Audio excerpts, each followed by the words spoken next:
From the Library of Congress in Washington, D.C.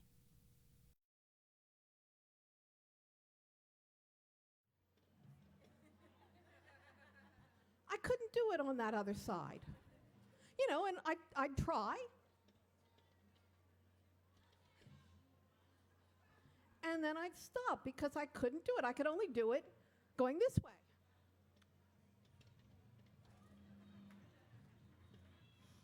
So I just went down into my basement, and I kept doing it over and over and over again.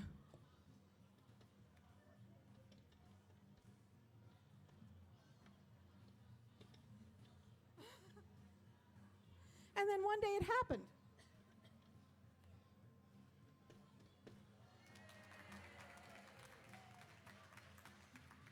And somehow part of my mind, knowing that I wanted this thing so much, taught the other half of my mind or the other half of my body how to do it. Now, I don't know about you, but I hate origami, always have. I can't understand the directions. They're too hard. But one morning I woke up and I thought, I want to do some origami. So I went to the bookstore and I bought the easiest book I could find, and lesson 4 was the Swan. And I'd never seen this swan before, and I thought it was really cool, much cooler than those flapping birds, which I couldn't make either. And I thought, oh, if I could just do the swan, I'd be happy. I'd never go beyond the swan. So I worked on the swan, and I got the wings, and I even got the little tail. And then there was a part where the instructions said, bring the neck up. Well, if you bring the neck up, it all comes unfolded, and besides, the neck really needs to be up here. And it won't stretch. So I sat there and I looked at the stupid book, and I said, whoever wrote this book was an idiot. These instructions are terrible. Nobody he must have left something. Maybe there's a page missing. Now I'm looking at the page, and I kept looking at this thing and holding it, and then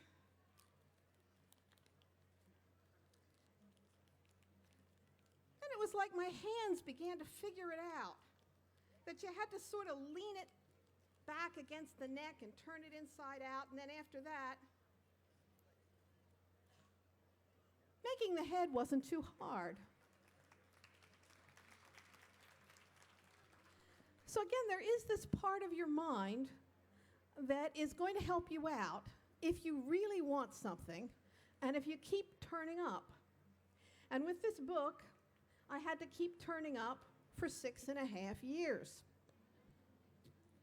And I kept feeling really stupid. And it's hard to keep going back to something that makes you feel stupid. All of us want to do the stuff that we can do really well and have everybody say, oh boy, that's good. But with this book, I kept being like somebody in a maze. And instead of being able to go straight like the night fairy,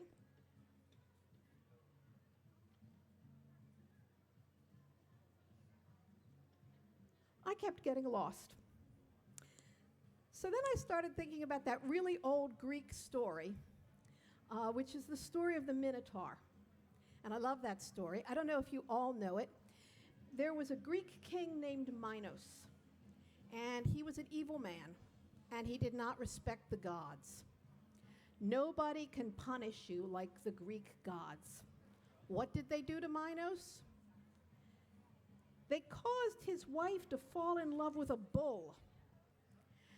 And when she gave birth, her son was half bull. The bottom half was human, but the top half was a bull, and it ate human flesh. So Minos really didn't know what to do. And he finally called in a genius, a man named Daedalus. And Daedalus made him a maze. And in the maze, every path was so crooked that anyone who entered the maze could not find their way out. And every year, some of Minos' enemies, the Athenians, sent young maidens and young men, and they had to go down into the maze. And before they could find their way out, the Minotaur, who lived in the maze, had found them and eaten them. And this went on for some time, until a hero came, and his name was Theseus. And Theseus was an Athenian. He thought it was time to end this terrible thing of all of these young people being killed by this half-man, half-bull monster in the heart of the maze. And so Theseus went down into the maze to try to kill the monster. Now, okay, I'm flattering myself to think of myself as Theseus. But when I worked on this story, I was a little bit like him because I kept getting lost. And I knew that somewhere in the maze was a monster. And I think writers have to deal with this monster all the time. And the monster is fear. We are sometimes afraid to write the stories which lie closest to our heart because the tale always tells on the teller. And here was this big, ferocious story inside my head with these 3 heroic children and this terrible witch and this evil puppeteer and this little red dog and this frozen lake. And I had pictures from this story, and I couldn't put them together the right way. So in a way, I was like Theseus, getting lost over and over again and trying to deal with this Minotaur, which was fear that I couldn't do this thing that I wanted to do so much. And I got stuck. I got really stuck. Not once, but a number of times in the course of writing the story. One of the times I was stuck, I took some time off and wrote The Night Fairy, but then I had to go back to Splendors and Glooms again. And like Theseus, I kept, showing up. I bribed myself. If you read the draft one more time, you can have a cookie. Behold the figure of a woman who motivates herself with cookies. Just read it one more time. Just read it one more time. Read this draft one more time. Read it aloud one more time. Take your computer to the Starbucks. You can have a cinnamon scone, but you can't come home until you have writing on a piece of paper. Go to a park. Every trick in my book to get myself to work, I used to try to get this story written. And there were times when I cried, and there were times when I prayed, and I kept walking around the dining room table talking to my characters. What do you want? Okay, I'm Gaspare Grassini. This is what I want. No, I'm Clara. This is what I want. I interviewed them, and I tried to talk to them, and I tried to talk like them. And I played all kinds of spatial games, and I covered the dining room table with graph paper and color-coded all the different characters, what happened to them and what happened in what order, and then I moved the little pieces of paper around. And I walked labyrinths. I found labyrinths and walked them, thinking that maybe the unexpected path of the labyrinth would jar something loose in my mind that was stuck. And I kept waiting for a breakthrough, and I didn't really have a breakthrough. It was more like undoing a huge knot. I'd loosen a little bit here and loosen a little bit here and loosen a little bit here. And finally, it began to come clean. And the whole time I was the little engine that couldn't. I think I can't, I think I can't, I think I can't. And then there was one friend who had been helping me all along. Let me tell you something about friends. When Theseus killed the Minotaur, he had a friend, a beautiful maiden named Ariadne, and she gave him a sword. He hadn't thought to bring one for himself. And she gave him a ball of thread. And so when he went down into the maze, he could find his way back because he had a ball of thread, and he had somebody who helped him on the other end. Writers need help. I had friends. I have readers. I can feel them all on the other end of the thread when I'm down there with the Minotaur, pulling on the thread and helping me out. I showed the last 100 pages to a friend, and he said, "You're going to be done in 2 weeks, August 15th. I said, "I can't possibly be done by August 15th. It's taken me forever to write this much. It's impossible." And he said, "August 15th. And I said, "No, you don't understand. I'm blocked. I can't do this." He said, "August 15th. Get cracking." It was finished on August 15th. And God blessed my publisher because she fast-tracked it, so I didn't have to wait forever to see it come out. And they found the most incredible artist to do the cover. I wish I could show it to you. It's got that skeleton puppet on the back and the children on the front. And at last, I had this book that I could hold in my hand that had taken me so long to learn that story. And at last, I can give it to you. Thank you.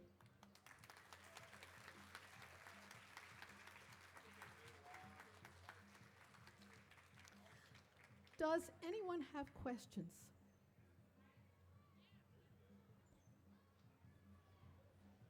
I'm a reading teacher from New York, and my students have enjoyed for a couple years now, Good Masters, Sweet Ladies. Love it. I'm fascinated by the concept that the Park School must support your writing as well as that of Leon Tillage. My 8th graders read his book as well. So actually my question is, can you update us on Leon? Is he still working at the Park School? No, I'm afraid we've lost Leon. I'm very sorry. He's dead. Yeah. I'm very sorry. Well, thank you for sharing that, because they're always asking what's going on with both of you. Yeah. And I can we listen to you as well, and we listen to the audio, not you. And they're like, "Is that really you?" So now I can tell them that your voice is similar now. No. Thank you so much. Thank you. Hi, I'm a 4th grade teacher in St. Mary's County in Maryland, and I was just wondering what influenced you to become a writer.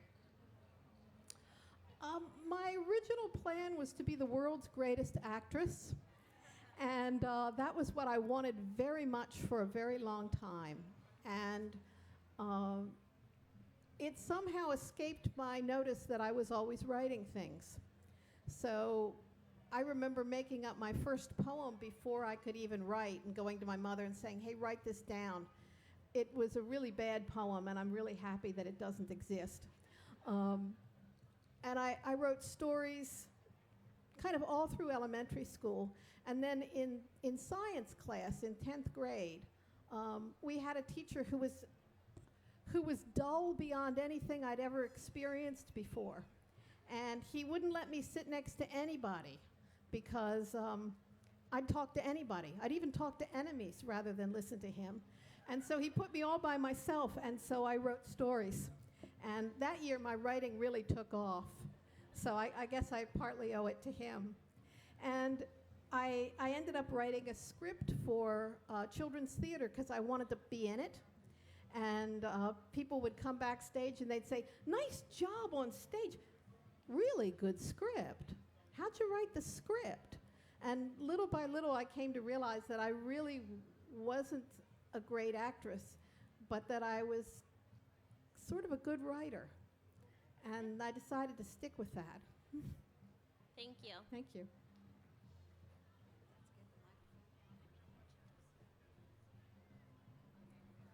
Hi, my name is Yurei Permash, and I work with a local literacy nonprofit called District Children Rooted by Literacy. And this summer, my 3rd and 4th graders really got to live and breathe as readers and writers. And one of my 4th graders has a question for you. How long does it take you to write a book? It really depends on the book. Good Masters, Sweet Ladies, the first draft of that was written in about a month. The Night Fairy was written in 2 months. This one took me 6.5 years. So it depends on how hard the book is. I'm so glad you were here, by the way. I loved looking out and seeing children's faces. Thank you.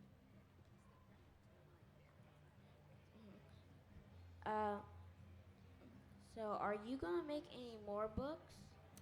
Yes, I'm working on another book right now, which I'm not telling anybody about because sometimes it's a little bit more powerful if you keep it a secret. And then there will be sort of a longer picture book coming out. I don't know when, but Candlewick has agreed to publish it, and it's called Princess Korra and the Crocodile. So I'm going to go on writing books as long as I can stand it. Do you write books? Yes. I thought so. I thought so when I watched your face when I was talking. I thought, he's a writer. I could sort of tell. Thank you. Thank you.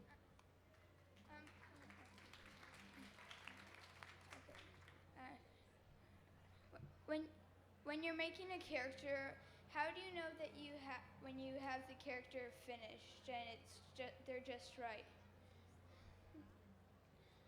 That's a really interesting question.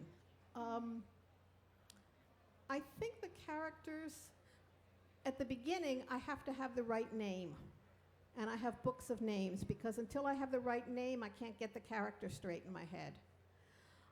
One sign that the character is coming along nicely is when you can sort of hear their voice in your head, and you can think of the kind of things they'd say without even working at it. And also if they say something that surprises you. When they say something that you haven't really thought of for them to say, then you know they're beginning to exist by themselves. So if the characters start to move around inside your head and make a little trouble, kick the sofa cushions around, then you know you're on your way to being finished. Thanks. Thank you. Do you have a favorite book? All of my books are my favorite books, because I have this idea that they're, well, actually, I think they're kind of like Horcruxes for those of you who read Harry Potter. And I think that I think their feelings would be hurt, maybe like your stuffed animals, if I liked one more than the other. So I have a different reason for liking each book best. And I like this book best because it was more trouble than all the rest. And I like the Good Masters best because it won the Newbery, and I like the Night Fairy best because it's the most beautiful. And I like the Bearskinner best because I got the words right. And I like the Hero Schliemann best because nobody else likes that one best. And I like A Drowned Maiden's Hair best because that one's very close to my heart. So I like them all best. Thank you. Thank you.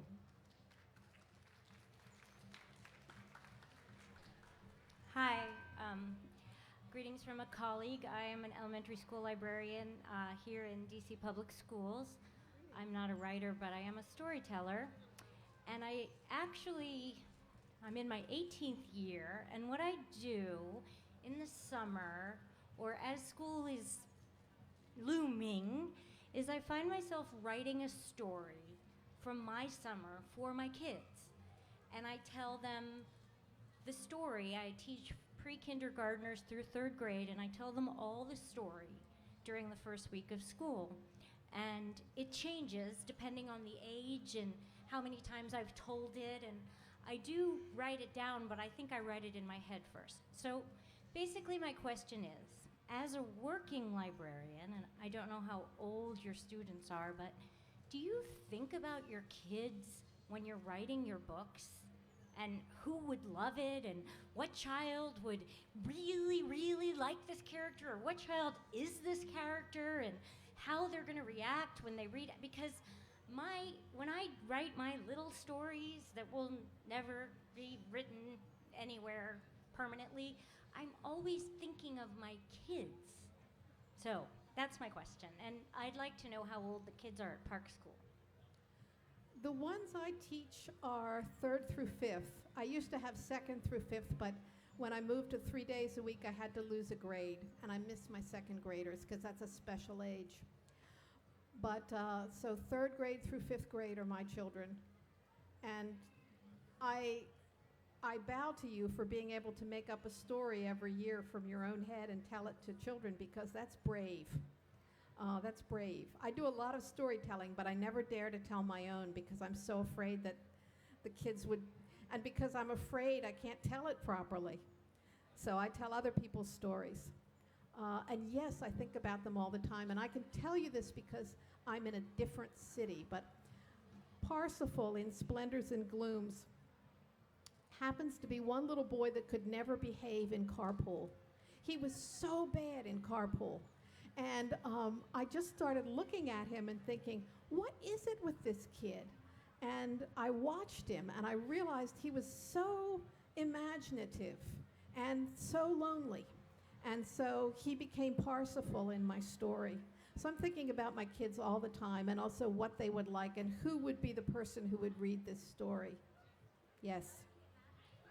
Oh, they're lucky to have you. When you teach, do you have the students ever act out the stories, or I suppose that you do? Do you have props and other things? And also, as a child, what kind of stories did you usually read? Well, when I teach, I do a lot of storytelling at school, and I do act out those stories. The problem with having children tell stories, and I've never solved it, but probably somebody who's better than I could, is that when you have a class of untried storytellers, you kind of have to hold the other 16 down while the one tells, because children are not always patient with the way other children tell stories. And so I've never been able to get over that hump. I did hear that there were some children who liked to play the night fairy at recess, and that was a great honor to me to think that my story was something that children were playing. As a reader, I liked a lot of old-fashioned stuff, and I think I read a lot of stuff. I read, Betsy Tacy and The Little House in the Big Woods, and A Little Princess, and Louisa May Alcott, and Anne of Green Gables, and The Black Stallion, and I read junk. I read lots of junk.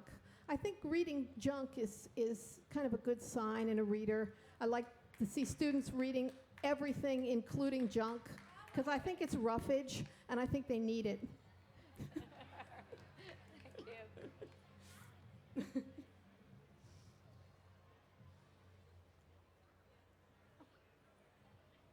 Hi, I have a two-part question.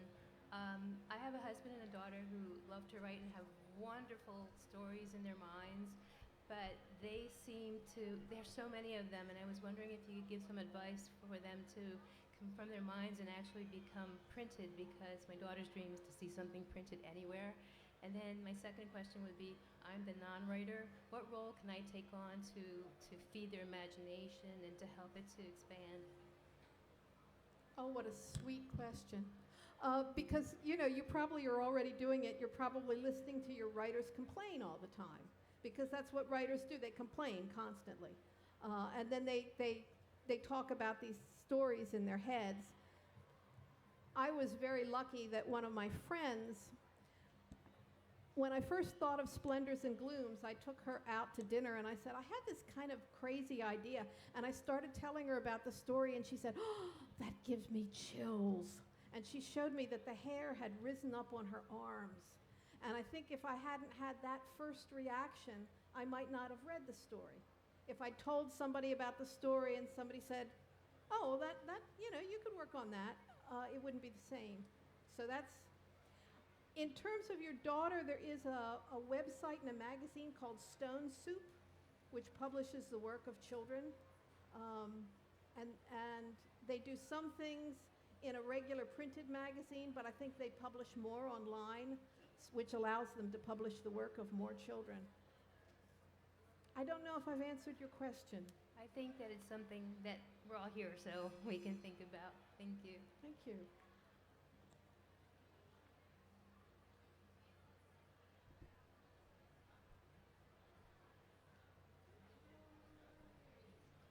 Thank you very much. I loved having you as my audience. This has been a presentation of the Library of Congress. Visit us at loc.gov.